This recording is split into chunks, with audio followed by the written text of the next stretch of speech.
नमस्कार दोस्तों, आप देख रहे हैं संस्कृति टीवी।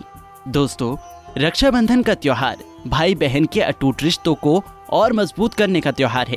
इस वर्ष ये त्योहार 30 अगस्त या 31 अगस्त दोनों दिनों में से किस दिन मनाया जाए, इसको लेकर कंफ्यूजन पैदा हुई है। हिंदू पंचांग के मुताबिक शुक्ल पक्ष की पूर्णिमा तिथि 30 अगस्त के दिन सुबह 10:59 से पूर्णिमा तिथि की शुरुआत हो जाएगी और ये तिथि अगले दिन सुबह 7:05 तक रहेगी। लेकिन 30 अगस्त को ही भद्रा की शुरुआत भी हो जाएगी, जो कि रात 9:01 तक रहेगी। ऐसे में 30 अगस्त के दिन रात के समय भद्रा खत्म होने के बाद राखी बांधी जा सकती है, लेकिन रात के समय राखी बांधना शुभ नहीं कहा जाता है। इसी वजह से अगली सुबह राखी बांधी जाएगी। 31 अगस्त के दिन सुबह सुबह ही राखी बांधना शुभ होगा। राखी के दिन बहनें अपने भाइयों की कलाई पर राखी बांधकर उनसे रक्षा का वचन लेती हैं। इस पर्व से संबंधित बहुत सी पौराणिक कथाएं प्रचलित हैं। द्रौपदी और श्री कृष्ण की कथा। द्रौपदी ने भगवान श्री कृष्ण को अपनी साड़ी का टुकड़ा बांधकर उनसे रक्षा का वादा लिया था, जिस वादे को श्री कृष्ण ने पांडव के चौसर में हार जाने और दुशासन द्वारा चीरहरण के समय रक्षा करके की थी। गणेश जी और संतोषी माता की कथा। रक्षाबंधन के त्योहार मनाने के पीछे संतोषी माँ और भगवान गणेश की पौराणिक कथा जुड़ी हुई है। भगवान गणेश के 2 पुत्र थे, जिसका नाम शुभ और लाभ था। शुभ और लाभ दोनों निराश रहते थे, क्योंकि रक्षाबंधन के अवसर पर राखी बांधने के लिए उन्हें कोई बहन नहीं थी। दोनों भाई अपने पिता भगवान गणेश से बहन की जिद करते थे।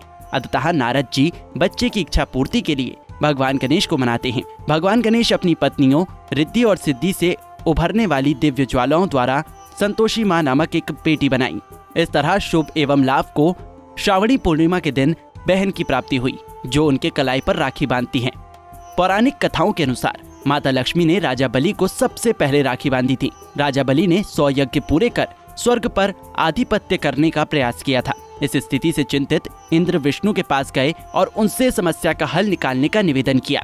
इसके बाद भगवान विष्णु ने वामन अवतार लिया। विष्णु जी वामन का अवतार लेकर राजा बलि के पास गए और उनसे 3 पग जमीन मांगी। बलि ने उन्हें 3 जमीन देने का वादा किया। विष्णु ने 2 पग में पूरी पृथ्वी नाप दी। ये देख बलि समझ गए कि ये कोई साधारण व्यक्ति नहीं है। उन्होंने अपना सिर उनके आगे कर दिया। विष्णु जी ने राजा बलि से प्रसन्न होकर उन्हें वर मांगने को कहा। साथ ही कहा कि बलि को पाताल लोक में रहना होगा। वहीं बलि ने कहा कि विष्णु जी को भी उनके साथ पाताल लोक में रहना होगा। वचन में बंधकर विष्णु भी पाताल लोक में बलि के साथ रहने लगे। इसी बीच लक्ष्मी जी भी अपने पति का इंतजार कर रही थी।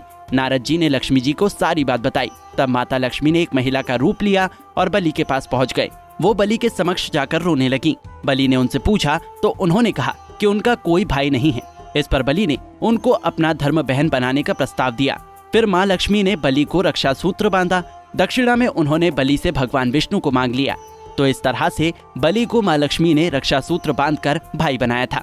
उम्मीद है आपको ये जानकारी पसंद आई होगी। ऐसी ही धर्म और आस्था से जुड़ी जानकारियों के लिए देखते रहिए संस्कृति टीवी।